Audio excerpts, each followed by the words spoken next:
Hello student, आज हम लोग पढ़ेंगे क्लास 10th के एनसीईआरटी मैथमेटिक्स के तीसरे chapter pair of linear equation in two variables के समरी को। और देखेंगे पहले इस चैप्टर के जितने भी इंपॉर्टेंट टॉपिक्स हैं पहले इसको समझ लेंगे, उसके बाद से इसके एक्सरसाइज को सॉल्व करेंगे। तो स्टार्ट करते हैं। ये समरी होगा, ये जो होने वाला है ये समरी होगा। इसमें एक्सरसाइज को सॉल्व नहीं करेंगे, सिर्फ देखेंगे इंपॉर्टेंट टॉपिक्स को और समझेंगे कि ये क्या है pair of linear equation into variables. जैसा कि हम लिखे हैं पेयर ऑफ लीनियर, इस चैप्टर का नाम है पेयर ऑफ लीनियर इक्वेशन। पहले लीनियर इक्वेशन किसको कहते हैं? लीनियर इक्वेशन, लीनियर इक्वेशन कोई भी अलजेब्रिक एक्सप्रेशन होता है, जैसे कि अलजेब्रिक एक्सप्रेशन, और जब उसका डिग्री 1 हो तो हम लोग उसको क्या कहते हैं? हम पॉलिनोमियल कहते हैं। जैसे कि अगर हम पहले पॉलिनोमियल चैप्टर में पढ़ चुके हैं, जैसे कि x+5 ये क्या है? एक पॉलिनोमियल है। अगर इक्वल टू इसको 0 लिख दें तो ये क्या हो जाएगा? इक्वेशन। यानी कि पॉलिनोमियल इक्वल टू जब 0 लिख दें तो ये क्या बन जाएगा? ये एक इक्वेशन बन जाता है, यही एक इक्वेशन बन जाता है। तो वो चैप्टर और ये वाले चैप्टर में सब चीज़ लगभग कुछ सेम ही मिलेगा। अच्छा, तो पेयर ऑफ लीनियर इक्वेशन, हम इक्वेशन लिख रहे हैं कोई भी यानी कि अभी बता दिए पॉलिनोमियल, जैसे कि ये लीनियर पॉलिनोमियल है। ऐसा एक हम पहले पढ़ चुके हैं जहाँ कि ये जो कोएफिशिएंट ऑफ एक्स स्क्वायर का मतलब एक्स का जो कोएफिशिएंट है वो 0 के इक्वल नहीं होना चाहिए और ए भी यहाँ रियल नंबर है। तो ये लीनियर पॉलिनोमियल है इतना, अगर इक्वल टू 0 लिख दिए तो ये क्या हो गया? लीनियर, ये बन गया लीनियर इक्वेशन। ठीक, लेकिन इसमें क्या कहा गया है? पेयर ऑफ लीनियर इक्वेशन, यानी दो की बात कर रहे हैं, पेयर में है। जो भी लीनियर इक्वेशन इसमें होगा दो होगा। और उसके बाद इन टू वेरिएबल्स, वेरिएबल्स हम लोग जानते हैं कि वेरिएबल्स किसको कहते हैं? या तो वो x हो या y हो या z हो, ये सब वेरिएबल्स है। कांस्टेंट अगर बात करें तो कोई नंबर होता है जिसका वैल्यू हमेशा सेम रहे, 4 5 6 सेम नहीं, मतलब कि इसका वैल्यू हर जगह बराबर कंसीडर किया जाता है। लेकिन इसका x का वैल्यू किसी भी सम में हम लोग निकालते हैं तो कहीं 5 तो x का कहीं वैल्यू 7 तो कहीं x का वैल्यू 9। तो इस तरीके से x का ऐसा नहीं है कि कोई डिफिनिट वैल्यू है, ऐसा कुछ नहीं है। ये एक वेरिएबल है, ये वेरी करता है इसका वैल्यू। ठीक, तो यहाँ जो भी लीनियर इक्वेशन होगा उसमें 2 वेरिएबल्स होगा। यहाँ देख रहे हैं कि एक ही वेरिएबल है। जैसे कि अगर हम ऐसे लिखें bx + c तो ये, तो यहाँ देख रहे हैं x, यहाँ भी x देख रहे हैं, तो वेरिएबल एक ही है। लेकिन नहीं, इसमें 2 वेरिएबल्स का यूज करेंगे। लीनियर इक्वेशन होगा, ऐसा नहीं है कि क्वाड्रेटिक इक्वेशन, जैसे कि हम लोग ऐसे पॉलिनोमियल में पढ़ते थे bx + c, ये क्वाड्रेटिक पॉलिनोमियल है क्योंकि इसका डिग्री 2 है। और इसी को अगर इक्वल टू 0 लिख दें तो यही क्या बन जाएगा? हम लोगों का एक क्वाड्रेटिक इक्वेशन बन जाएगा। लेकिन यहाँ इसके बारे में स्टडी नहीं करना है, हमको पढ़ना है सिर्फ लीनियर इक्वेशन के बारे में। तो लीनियर में, और वो उसमें भी 2 वेरिएबल्स होना चाहिए। जैसे कि ये अगर x + y = 9 है तो ये एक लीनियर इक्वेशन है, क्योंकि इसमें देख रहे हैं कि इसका जो पावर डिग्री है वो 1 ही है और ऊपर से दो इसमें वेरिएबल्स भी है और ये इक्वल टू किसी नंबर, ये नंबर से कोई मतलब नहीं बनता। अगर x + y इसको लिखें, इसको -9 इधर कर दें तो ये 0 हो जाएगा, ये इक्वल टू 0 हो जाएगा। यानी कि इसको कर सकते हैं इस फॉर्म में। तो ये एक इक्वेशन हो गया, इसमें दो वेरिएबल्स भी है, ये इक्वेशन भी है। अब पेयर की बात करें तो x - y और -8 = 0 ये लगा दिए तो ये एक इक्वेशन ये हो गया, दूसरा इक्वेशन ये हो गया, तो ये पेयर बन गया, यानी कि जोड़े में। तो यहाँ जब भी बात करेंगे तो पेयर, जोड़े में बात करेंगे इस चैप्टर में। तो pair of linear equation in two variables, इसका जो है पहले फॉर्म देख लेते हैं। फॉर्म जैसे कि इसका अगर फॉर्म देखा जाए, pair of linear equation in two variables, x y के वेरिएबल में अगर वेरिएबल अगर x और y लिया जाए तो फॉर्म इस तरह का a1x b1y + c1 = 0, a2x + b2y + c1 = 0। यहाँ देख रहे हैं, ये वाला देखिए और ये वाला देखिए, तो दोनों में क्या है कि ये जो a1 b1 और c1 देख रहे हैं, a2 b2 और c2 ये कोई नंबर होगा, कोई रियल नंबर। a1 यहाँ लिख सकते हैं कि वेयर, हम एग्जांपल भी लेंगे, वेयर a1 b1 c1, और ये जो क्या क्या है a2 b2 एंड c2 क्या है? ये आर रियल नंबर, ये रियल नंबर्स है।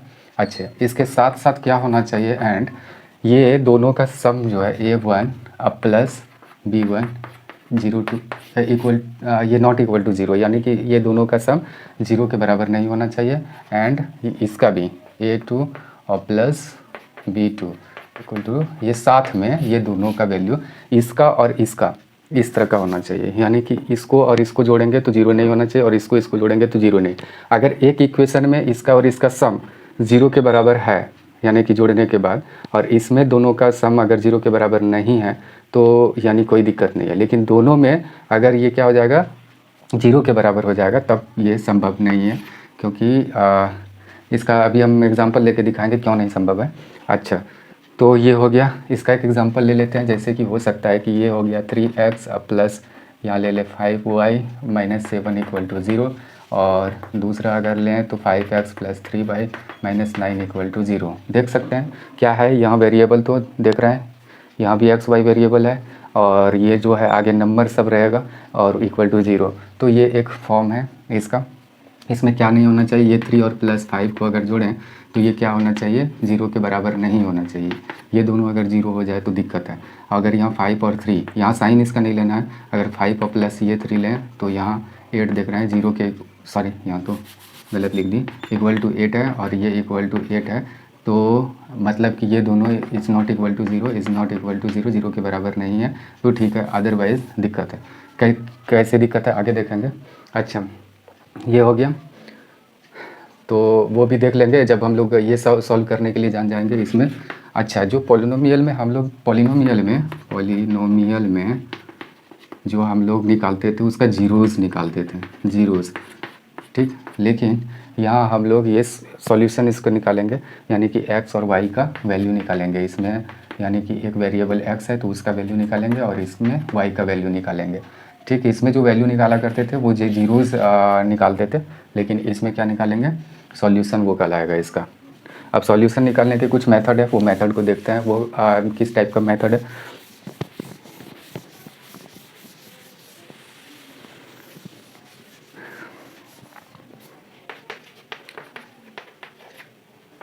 Methods of solving the pair of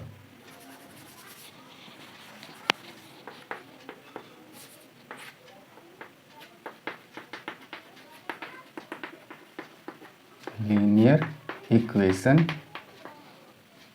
in two variables, ठीक। ये सॉल्व करने के इसके कुछ सब मेथड्स को देखेंगे कौन कौन से मेथड्स है। तो इसके दो तरह के मेथड है, एक ग्राफिकल है, ग्राफिकल मेथड, और दूसरा कौन सा मेथड है, दूसरा है अलजेब्रिक मेथड, अलजेब्रिक मेथड। ये दोनों मेथड से हम लोग देखेंगे। अच्छा, ग्राफिकल मेथड में ग्राफ शीट का यूज़ करके ग्राफ पेपर पर इसका सॉल्यूशन निकालते हैं, यानी ग्राफ ड्रॉ करके ये जो कोऑर्डिनेट प्लेन होता है उस पर हम लोग खींचेंगे, वो देखेंगे किस तरह का होता है, वो ग्राफिकल मेथड कहलाएगा जब ग्राफ शीट का यूज़ करके करेंगे या ग्राफ पेपर पर यानी कि ग्राफ ड्रॉ करके करेंगे। और अलजेब्रिक मेथड क्या है, अलजेब्रिक मेथड है जो हम लोग सॉल्यूशन पेन पेपर के सहारे करेंगे, यानी कि उसमें कुछ नंबर्स वगैरह सब निकाल के अलजेब्रा को यूज करके। तो इसमें 2-3 तरह के मेथड हम लोग पढ़ेंगे। तो यहाँ एनसीईआरटी में तो 2 से 3 ही दिए गए हैं, लेकिन हम लोग उससे ज़्यादा भी पढ़ लेंगे या उसके नाम को सिर्फ मेंशन यहाँ कर देंगे। तो पहला इसमें से हो जाएगा, फिर दूसरा, फिर तीसरा, फिर चौथा, फिर पाँचवा, 5 मेथड है। तो इसका पहला मेथड जो बुक में दिया गया है उसके अकॉर्डिंग देख लेते हैं। तो बुक में 3 तरह के ही मेथड है, कंपैरिजन इसमें तो नहीं दिया गया है। पहला है सब्स्टिट्यूशन मेथड, सब्स्टिट्यूशन मेथड एक पहला ये हो गया। अच्छा, सब्स्टिट्यूशन मेथड के बाद एलिमिनेशन मेथड है, दूसरा है एलिमिनेशन मेथड, और इसके बाद तीसरा जो गिवन है cross multiplication method, cross multiplication method. और हम लोग एक्स्ट्रा ये जो 2 मेथड्स और होते हैं, एक है कंपैरिजन, कंपैरिजन मेथड, शायद आप लोग देख पा रहे होंगे कंपैरिजन मेथड ये लिखे हैं। और इस लास्ट वन एक है रेशियो डिटर्मिनेशन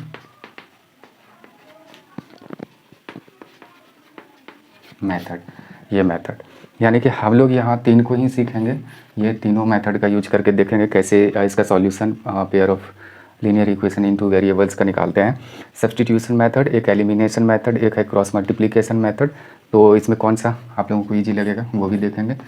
वैसे तो सब ठीक ठाक ही है। कंपैरिजन मेथड और रेशियो डिटर्मिनेशन मेथड इस बुक में नहीं मेंशन किया गया है या नहीं बताया गया है।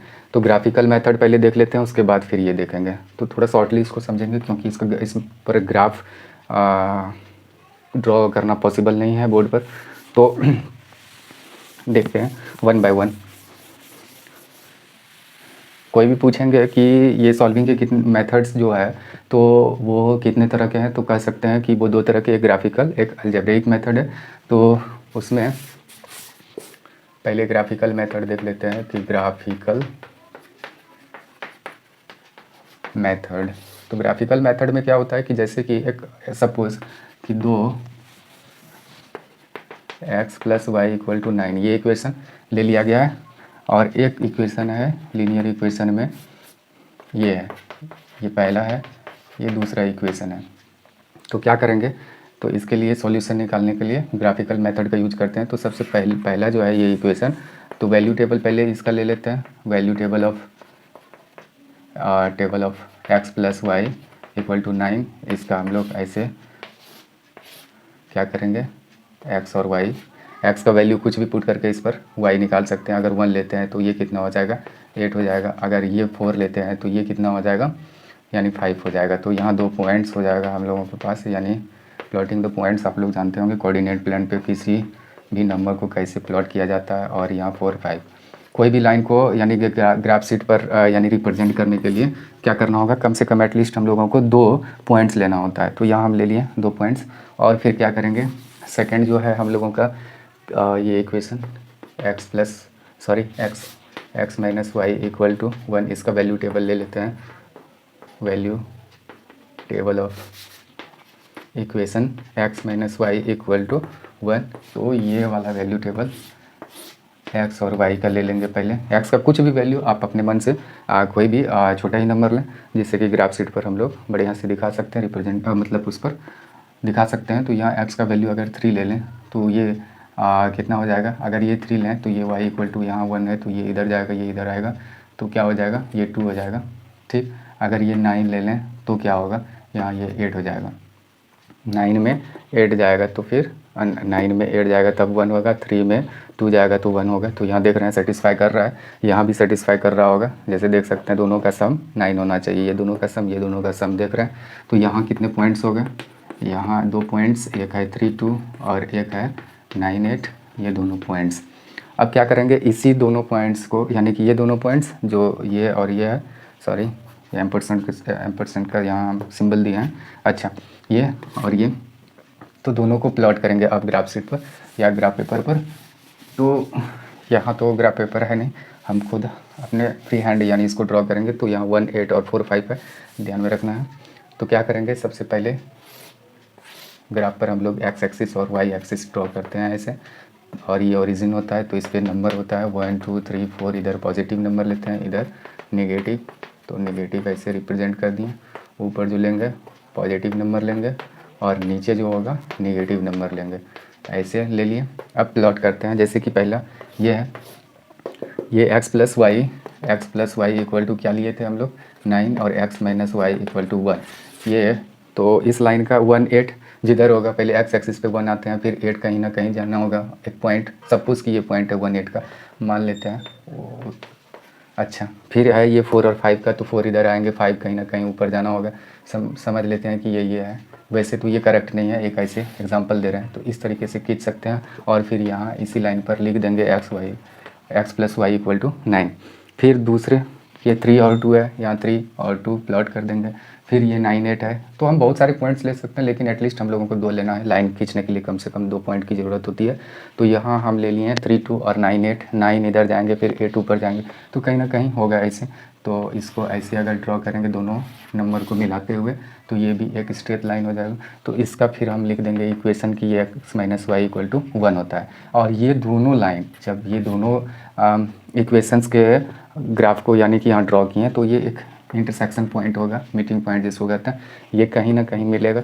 तो ये पॉइंट्स का कुछ ना कुछ तो कोऑर्डिनेट होगा, कुछ ना कुछ एक्स और वाई तो होने वाला है। जैसे सपोज़ कि वो 5 और 4 आ गया, मान के चलें कि ये 5 4 आ गया, ठीक। तो यानी कि ये x का वैल्यू ये 5 है। पहले देख लेंगे कि इधर x लाइन पर ये जो यानी इंटरसेक्शन पॉइंट है, इसको यहाँ देखें तो ये x एक्सिस पे 5 अगर आए और y एक्सिस पे इधर अगर यानी कि इधर अगर 4 जाए तो यही मेरा x हो जाएगा और ये मेरा y हो जाएगा। और इस तरीके से ये मेरा हम लोगों का सॉल्यूशन होगा। तो सॉल्यूशन फिर जो भी निकलेगा तो वो इक्वेशन पर यानी इसको सब्सटीट्यूट करके देखेंगे। जैसे कि ये 5 है तो 5 वाई का वैल्यू 4, 5 4 + 9 हो रहा है तो ये ठीक है। फिर 5 में 4 माइनस किए तो 1 हो रहा है तो यानी सेटिस्फाई कर रहा है। तो इस तरीके से हम लोग ग्राफिकली यानी सॉल्व करते हैं pair of linear equation into variables को। फिर आगे देखते हैं। अब हम लोग देखेंगे अलजेब्रिक मेथड, उसमें से जो 2-3 मेथड दिया गया है उसको देख लेते हैं।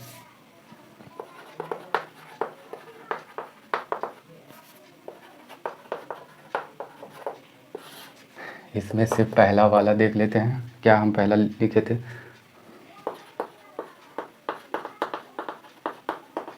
Substitution method. ये देख लेते हैं ये किस तरह का होता है। हम छोटे छोटे और इजी सब इक्वेशन का लेकर निकालते हैं, फिर एक्सरसाइज में सॉल्व करेंगे। जिस टाइप के होंगे हार्ड या इजी, यानी जिस तरह के होंगे सॉल्व करेंगे। ये क्या है सब्स्टिट्यूशन मेथड। ये देख लेते हैं कि हम लोगों को एक गिवन रहेगा पेयर ऑफ लीनियर इक्वेशंस जैसे इनटू वेरिएबल्स। जैसे x + y = अगर 9 है और x - y = 1 है। हम वही एग्जांपल इसमें भी लेते हैं। ये इक्वेशन 1 है और ये 2 इक्वेशन गिवन रहेगा हम लोगों के पास, ठीक। तो सब्स्टिट्यूशन मेथड क्या है? एक को कहीं सब्स्टिट्यूट कर देना। सब्स्टिट्यूट मतलब क्या होता है? सब्स्टिट्यूट मतलब होता है कि किसी को उठा के कहीं रख देना। उसको हिंदी में शायद प्रतिस्थापित कहते हैं। प्रतिस्थापित यानी कि उठा के दूसरे को बैठा देना, ये हो जाता है उसका मतलब। तो यहाँ क्या करेंगे कि हम लोगों के पास 2 इक्वेशन है, तो पहले फ्रॉम इक्वेशन फर्स्ट, ऐसे इक्वेशन फर्स्ट से जैसे कि अगर x + y = 9 है तो कोई भी चीज़ या तो x का निकाल सकते हैं 9 - y, या तो y का ही वैल्यू निकाल सकते हैं 9 - x। ऐसे तो हम निकाल सकते हैं, जो मन करे x या y का वैल्यू निकाल लें। ये निकाल लिए हम। तो इसमें अगर y का वैल्यू निकालें, जैसे x + y = 9 है, देयरफॉर अगर y निकालें तो 9 - x हो जाएगा। तो यही वाला वैल्यू y का जो वैल्यू 9 - x आया, ये वाला वैल्यू अब दूसरे इक्वेशन में उसको क्या करेंगे रख देंगे, पुट कर देंगे ये y का वैल्यू इसमें। इसको now on substituting the value of y in equation second, यानी कि दूसरे इक्वेशन में अब इसके वैल्यू को क्या करेंगे वहाँ रख देंगे। तो ये है x - y = दूसरा वाला ये है। तो हम y का वैल्यू y के बदले क्या लिख सकते हैं अब 9 - x। तो ये x रहा, ये y के बदले हम 9 - x लिख देंगे और =1। तो इस तरीके से फिर इसको सॉल्व कर देंगे। कुछ इस तरीके का होगा, यानी कि 2x और ये 9 को अगर उधर शिफ्ट करेंगे तो इस तरीके का होगा। 2x = 10 हो जाएगा। देयरफॉर अगर x निकालें तो 10/2 = 5। तो ये हो जाएगा x का वैल्यू, और y का वैल्यू तो हम निकाल सकते हैं। और y का तो वैल्यू यहाँ y, therefore y = 9 - x already लिख के रखे हैं। तो ये 9 - x का वैल्यू 5 है, तो ऐसे लिख के ये 4 हो गया। तो इस तरीके से हम लोगों के पास x का वैल्यू क्या आ गया 5 और y का वैल्यू आ गया 4। तो ये हो गया हम लोगों का सॉल्यूशन। किस मेथड से? सब्स्टिट्यूशन मेथड से। ये वाला मेथड में क्या करते हैं, एक इक्वेशन से किसी भी x या y का वैल्यू निकाल के और फिर उस वैल्यू को दूसरे इक्वेशन में उसको रख देते हैं और उसके बाद फिर सॉल्यूशन निकल आता है। ये हो गया। अब दूसरे मेथड को देखेंगे। दूसरा मेथड क्या था हम लोगों का? अच्छा, एलिमिनेशन मेथड है हम लोगों का। एलिमिनेशन मेथड दूसरा देख लेते हैं। एलिमिनेशन मेथड, इस मेथड के अकॉर्डिंग क्या होता है देखते हैं। एलिमिनेट एक वर्ब है, एलिमिनेट यानी कि छांटना, हटाना। तो एलिमिनेट यहाँ एलिमिनेशन है, यानी कि किसी का हटाना या हटना, जो भी कहें। एलिमिनेशन एक हटाना ही हुआ, एलिमिनेट कर देना, हटा देना। तो वही मेथड का हम यूज़ करेंगे, क्या करेंगे देख लेते हैं। जैसे कि वही एग्जांपल लेंगे, x + y = 9, x - y = 1, ये इक्वेशन फर्स्ट है और ये इक्वेशन सेकेंड है। तो होता क्या है कि इसमें दोनों अगर वेरिएबल्स को गौर से देखें तो इक्वल है क्या, ये एक x मतलब 1x है, यहाँ भी 1x है, यहाँ 1y, यहाँ 1y है, कोई दिक्कत नहीं है। अच्छा, तो इसमें एलिमिनेट करना होता है, किसी भी दोनों वेरिएबल्स में एक वेरिएबल्स को एलिमिनेट कर देते हैं, हटा देते हैं। तो इसको हटा दें या इसको हटा दें, तो यहाँ हटाना पॉसिबल लग रहा है कि ये प्लस में ये माइनस में हट जाएगा, कोई दिक्कत नहीं। अगर ये दोनों को हटाने की कोशिश करेंगे तो क्या होगा, यहाँ प्लस में यहाँ भी प्लस में है एक्स, तो यहाँ इसको पहले साइन उल्टा करना होगा, तो वो थोड़ा सा उल्टा होगा। तो यहाँ हम क्या करते हैं, ये दोनों इक्वेशन को जोड़ देते हैं। अच्छा, एक चीज़, ये दोनों इक्वेशन को क्यों जोड़ते हैं, इक्वेशन को जोड़ना क्या होता है, ज़रा सा एक चीज़, जैसे कि 5 = 5 है और यहाँ 7 = 7 है, तो ये दोनों इक्वल चीज़ है, ये दोनों भी इक्वल चीज़ है। इक्वल चीज़ को अगर इक्वल चीज़ में जोड़ दें तो क्या होता है, देखते हैं। ये दोनों इक्वल है और ये दोनों भी इक्वल है, 5 = 5, यानी कि ऐसे 5 = 5 आप कर सकते हैं। तो दोनों तरफ अगर बराबर चीज़ को जोड़ दें तो क्या फ़र्क पड़ेगा, इधर ये 7 जोड़ दिए और ये वाला 7 उठा के इधर जोड़ दिए, तो दोनों देख रहे हैं कि 12 = 12 रहेगा, तो बराबर है, इक्वल जो भी होगा।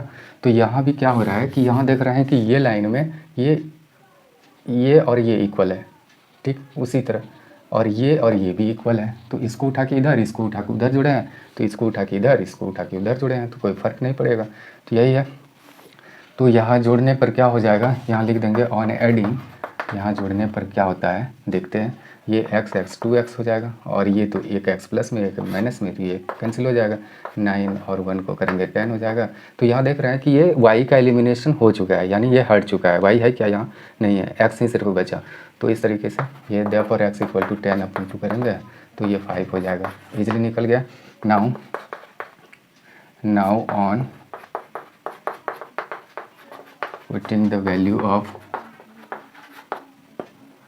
x इन इक्वेशन फर्स्ट या सेकेंड, यानी कि अब इसका वैल्यू या तो इस इक्वेशन में या तो इस इक्वेशन में वैल्यू को रख के हम y फाइंड आउट कर सकते हैं। तो यहाँ आप क्या किए, now on putting the value of x in equation first में रखते हैं। तो x + y क्या है, गिवन 9 है, तो हम कितना x का वैल्यू निकाले हैं 5, तो 5 लिख देते हैं, 5 + y = 9। तो इस तरीके से क्या हो जाएगा हम लोगों के पास, यानी कि अगर y ऐसे लिखें तो y = 9 - 5, देयरफॉर y = यहाँ 4 हो जाएगा। तो ये एक ये आंसर हो गया और एक यहाँ, यानी कि x और y का वैल्यू क्या देखते हैं, यहाँ x का वैल्यू यानी 5 और y का वैल्यू 4 आ गया। इस मेथड से भी कोई दिक्कत नहीं है। तो अगर इसको चेक करना हो तो कैसे कर सकते हैं, तो ये देखेंगे इसी वैल्यू से क्या ये इक्वेशन सेटिस्फाई है या नहीं। जैसे यहाँ 5 है और ये प्लस उसमें y को और प्लस करके देखते हैं तो 9 हो रहा है। अगर x में -y करें तो 1 होना चाहिए, तो वहाँ 5 में -4 कर रहे हैं तो 1 हो रहा है। इट मीन्स कि ये जो भी हम वैल्यू निकाले हैं, सॉल्यूशन निकाले हैं इस इक्वेशन का, वो सही है, बिल्कुल सही है। आगे देख लेते हैं। इसके बाद है ये एलिमिनेशन मेथड। एलिमिनेशन मेथड में देखेंगे फिर थोड़ा सा कि अगर वेरिएबल्स इक्वल नहीं हो, अगर उसको एलिमिनेट करना हो तो कैसे करते हैं वो भी देखेंगे।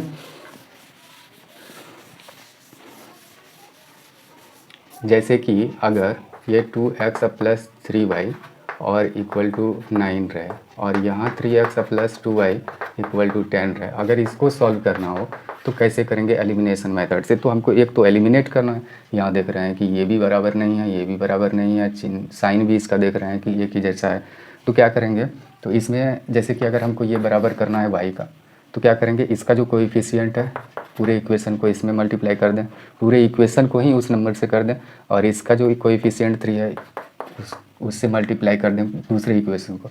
अब देखें करके, 2 × 2 = 4x, 2 × 3 = 6 और y = 9 × 2 = 18, ऐसे सबको मल्टीप्लाई करें। फिर सेकंड इक्वेशन को करेंगे तो ये हो जाएगा, फिर ये हो जाएगा 6y और फिर ये हो जाएगा 30। तो इस तरीके से देखते हैं कि इधर क्या हो गया, इक्वल हो गया। इक्वल तो हो गया, क्या ये फिर भी एलिमिनेट होगा। तो यहाँ देख रहे हैं कि अगर इसको देखें, अगर इसको ऐड कर दें तो ये भी जुड़ जाएगा, जैसे कि ये 13x हो जाएगा, फिर ये भी जुड़ जाएगा 12y और ये भी जुड़ जाएगा, तो ऐसे कुछ आ जाएगा।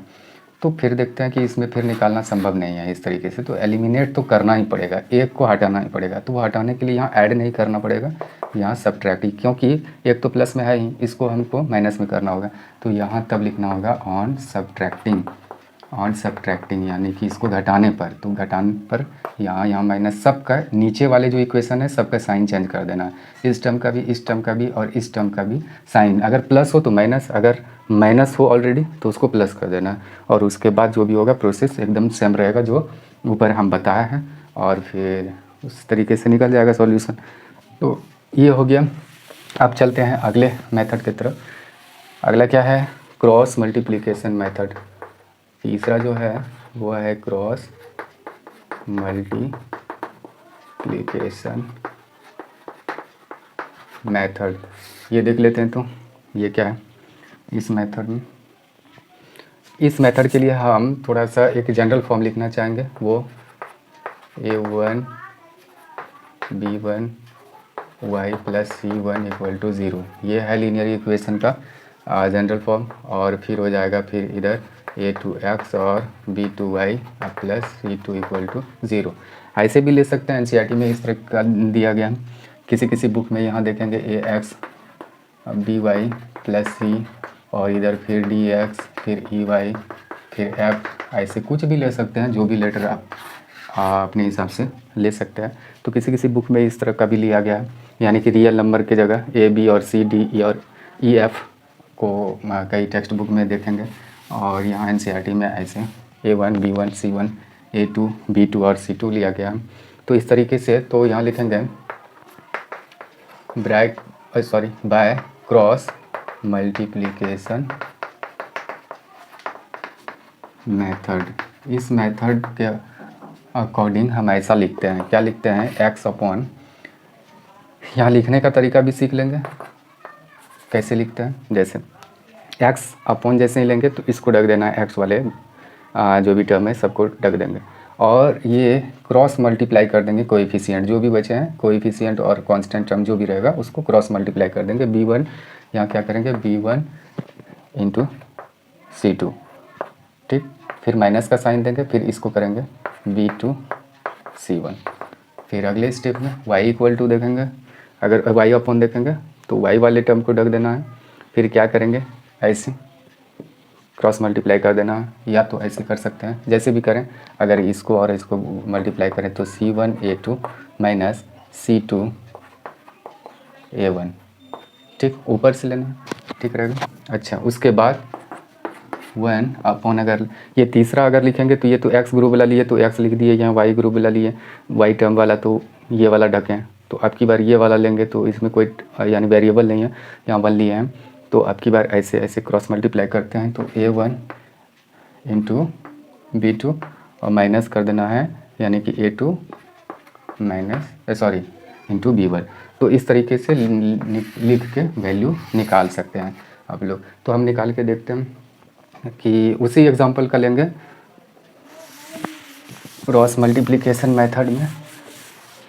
तो इक्वेशन अगर x प्लस वाई और इक्वल टू 9 लिए थे, इक्वल टू 9, तो इसी को हम लोग लिख सकते हैं x plus y minus 9 equal to 0, कोई दिक्कत नहीं। और x minus y equal to 1 लिए थे, इसी को हम लोग लिख सकते हैं x माइनस वाई, और इसको इधर कर दें तो माइनस 1 इक्वल टू 0 हो जाएगा। तो ये लें या तो ये लें, कोई दिक्कत नहीं है। क्रॉस मल्टीप्लिकेशन मेथड में इसी तरीके का लें तो अच्छा रहेगा, थोड़ा सा निकालने में कन्वीनियंट हो जाएगा, अदरवाइज़ थोड़ा सा डिफ़िकल्टीज़ ये क्रिएट कर सकता है। तो देखते हैं, बाय क्रॉस मल्टीप्लिकेशन ऐसे लिख देंगे, बाय क्रॉस मल्टीप्लिकेशन मेथड क्या लिखेंगे, x अपॉन, तो क्या लिखने का तरीका, इसको ढक लेना है, यहाँ इसके कोएफिशिएंट और इसको मल्टीप्लाई करना है, तो 1 इंटू माइनस 1 हो जाएगा, माइनस करना है, फिर इसको करना है, तो यहाँ इसका कोएफिशिएंट -1 है, इंटू माइनस 9 उसको लेना है, इक्वल टू y अपॉन क्या लिखेंगे हम, y वाले को ढक लेना है, इसको मल्टीप्लाई करते हैं, -9 इंटू 1, इस नंबर को और इस x के कोएफिशिएंट को माइनस करेंगे, फिर इसको और इसको करेंगे तो -1 इंटू 1, कोई दिक्कत नहीं है। फिर आगे बढ़ते हैं, 1 अपॉन क्या लेना है, इसको ढक के इसका, तो 1 इंटू -1 और माइनस करेंगे इसको 1 इंटू 1, इस तरीके से निकाल लेंगे। फिर देखेंगे x अपॉन ये -1 और फिर minus minus plus minus minus हो जाएगा, 9 हो जाएगा ये। अगर इसका देखें तो y -9 प्लस 1 हो जाएगा, और इसका देखें तो -1 होगा। तो इस तरीके से फिर अगर नीचे देखें तो ये हो जाएगा x अपॉन -10 और y का देखेंगे तो कुछ इस तरीके का होगा और ये देखें तो -2 इस तरीके का होगा। शायद आप लोग देख पा रहे होंगे, ये लाइन देख रहे होंगे। ठीक, अब इसके बाद देखते हैं तो क्या हो गया कि ये वाला हटा देते हैं हम लोग, ये वाला। तो यहाँ आया है, अगर नहीं देख पा रहे हैं तो ये देख सकते हैं इस तरीके का y -60 और इधर इस तरीके का आया है। तो ये भी इसके बराबर है, ये भी इसके बराबर है, तो हम एक बार ये दोनों को बराबर लिख लेते हैं, फिर ये इसको बराबर लिख लेंगे। तो ये रहा इतना बराबर ये, तो फिर इसे कैंसिल हो जाएगा 5 टाइम्स में। तो ऐसे भी लिख सकते हैं -2x क्रॉस मल्टीप्लाई कर लें तो -10 देयरफॉर x इक्वल टू क्या हो जाएगा -10 अपॉन -2, यानी कि ये 5x का वैल्यू यहाँ देख रहे हैं 5 आ गया। फिर अगेन इसी को लिखेंगे तो अगेन ऐसे भी हो सकता है, पुनः ये इतना इक्वल टू इतना ले सकते हैं y अपॉन -8 इक्वल टू ये हो गया। क्रॉस अगर मल्टीप्लाई करके देखें तो -2y इक्वल टू -8 हो गया, therefore y equal to -8 upon -2 equal to 4 आ जाएगा। तो इस तरीके से भी हम लोग इस मेथड से भी निकाल लिए। तो सभी मेथड से एक ही सॉल्यूशन निकलेगा, जो भी निकालें। मेथड अलग अलग हो सकता है, ऐसा नहीं है कि सॉल्यूशन अलग अलग हो जाएगा, ये याद रखना है। और फिर बाद में आप वेरीफाई भी कर सकते हैं उस नंबर का वैल्यू उस पर रख के। तो इस तरीके से हम लोग सारे मेथड्स को देख लिए। अब इसमें एक कुछ कंडीशन देखेंगे इसमें सॉल्वेबिलिटी जो होता है उसके कंडीशंस देख लेंगे, ये भी इसमें गिवन है। हम लिख लेते हैं पहले कंडीशन फॉर सॉल्वेबिलिटी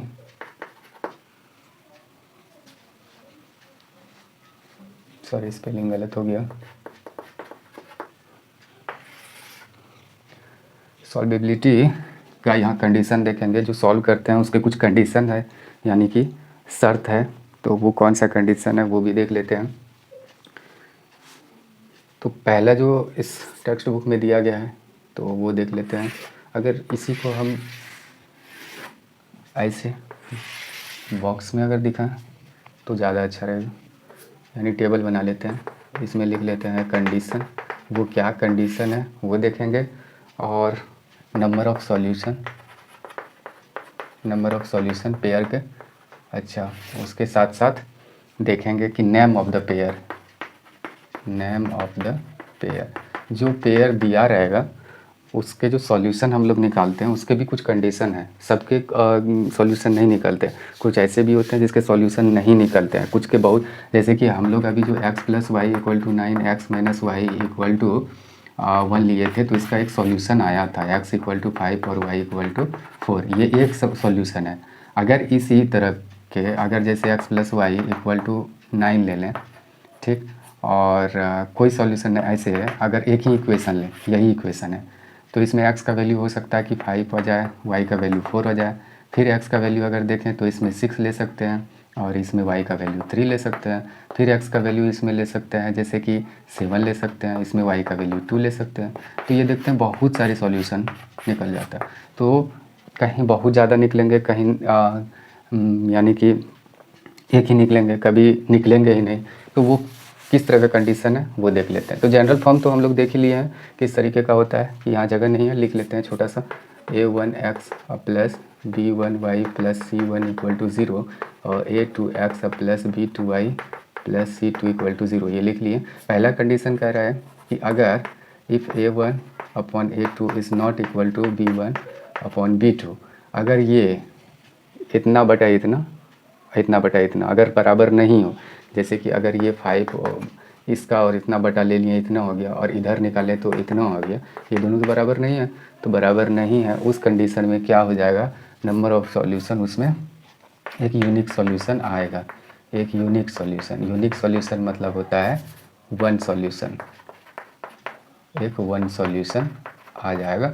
अच्छा, नेम ऑफ़ द पेयर, इसमें नेम जिस पेयर का, यानी कि वो जो पेयर ऑफ इक्वेशन रहेगा उसका नाम फिर हम लोग यहाँ कहेंगे कंसिस्टेंट, वो कंसिस्टेंट कहलाएगा।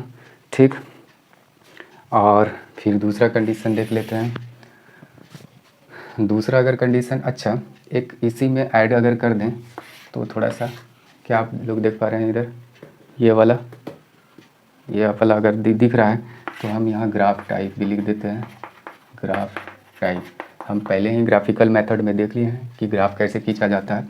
तो यहाँ ग्राफ टाइप अगर इसका खींचेंगे तो वो दो जो इक्वेशन है, दोनों इक्वेशन का खींचेंगे तो वो एक इस तरह का लाइन हो जाएगा, वो इंटरसेक्टिंग लाइन होगा, वो इंटरसेक्टिंग लाइन हो जाएगा। ठीक, आगे देखते हैं। दूसरा कंडीशन है कि अगर A1/A2 is equal to B1/B2 is not equal to C1/C2, अगर आगे का ये दो इक्वल हो और पीछे वाला अगर नहीं हो, इतना बटा इतना, तो क्या हो जाएगा, इसमें नो सॉल्यूशन, कोई भी सॉल्यूशन नहीं आएगा। ठीक, और ऐसे में वो पेयर क्या कहलाता है, इनकंसिस्टेंट। और इसका अगर ग्राफ खींचें तो इसका ग्राफ पैरेलल लाइन हो जाएगा, ये लिख देते हैं यहाँ पैरेलल लाइंस। इसमें क्या देखे थे, इंटरसेक्टिंग लाइंस होगा, यहाँ पैरेलल लाइंस हो जाएगा। आगे देखते हैं एक और सॉल्विबिलिटी का एक कंडीशन है। आगे है कि अगर A1/A2 equal to B1/B2 equal to C1/C2, अगर ये तीनों अगर इक्वल हो जाए तो उस कंडीशन में क्या होगा वो देखते हैं। इस कंडीशन में बहुत सारे सॉल्यूशन इसके निकलेंगे, मैनी सॉल्यूशंस, इसके बहुत सारे सॉल्यूशन। और इस कंडीशन में ये जो पेयर होता है वो कंसिस्टेंट ही कहलाता है, कंसिस्टेंट बट डिपेंडेंट ये कहलाएगा, कंसिस्टेंट बट डिपेंडेंट।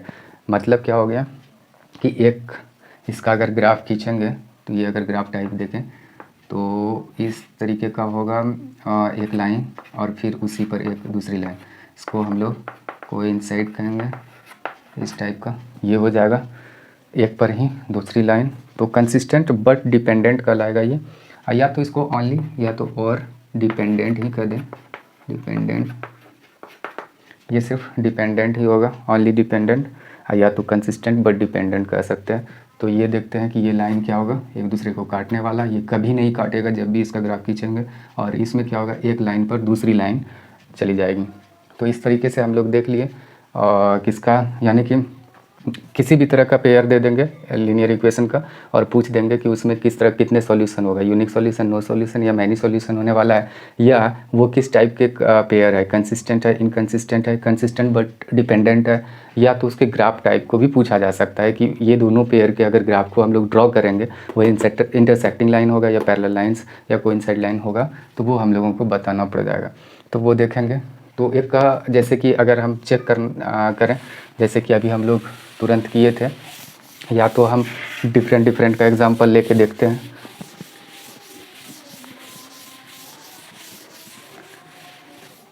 जैसे कि अगर 5x plus 3y plus 9 equal to 0 हो और एक रहे 3x plus 5y plus 7 equal to 0 हो, तो ये किस तरह के ये पेयर होंगे, इसके कितने सॉल्यूशन होंगे, इसका ग्राफ किस तरह का होगा, ये पेयर क्या कहलाएगा, वो अगर चेक करना हो तो ये हम यहाँ देख सकते हैं। ऐसे चेक करेंगे कि ईयर A1/A2 चेक कर लेंगे, ये 5/3 है, यहाँ पे B1/B2 चेक करेंगे तो ये 3/5 है, यहाँ इतना, और C यहीं लिख लेते हैं, C1/C2 अगर देखें तो 9/7 है। तो ये इस तरह का है। तो हम यहाँ यही दोनों से देख रहे हैं कि ये दोनों इक्वल नहीं है, यानी कि ये दोनों इक्वल नहीं है, 5 इतना। तो हम ऐसे कह सकते हैं कि since A1/A2 is not equal to B1/B2, therefore कह देंगे कि जिस टाइप के वो पूछेंगे तो वैसे ही कह देंगे कि ये क्या है, पेयर जो है, पेयर इज कंसिस्टेंट, ये पेयर कंसिस्टेंट है, यानी कि इसका एक सॉल्यूशन होगा, अगर वो सॉल्यूशन यूनिक सॉल्यूशन होगा, इसका यूनिक सॉल्यूशन होगा। ग्राफ टाइप की बात करें तो ये दोनों ग्राफ खींचेंगे तो ये इंटरसेक्टिंग लाइन होगा,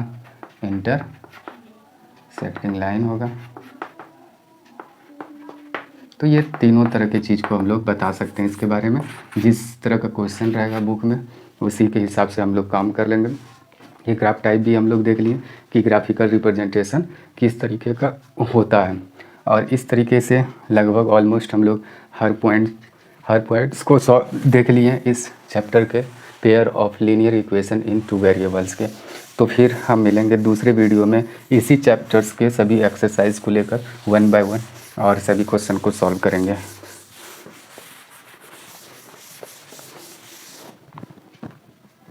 थैंक यू।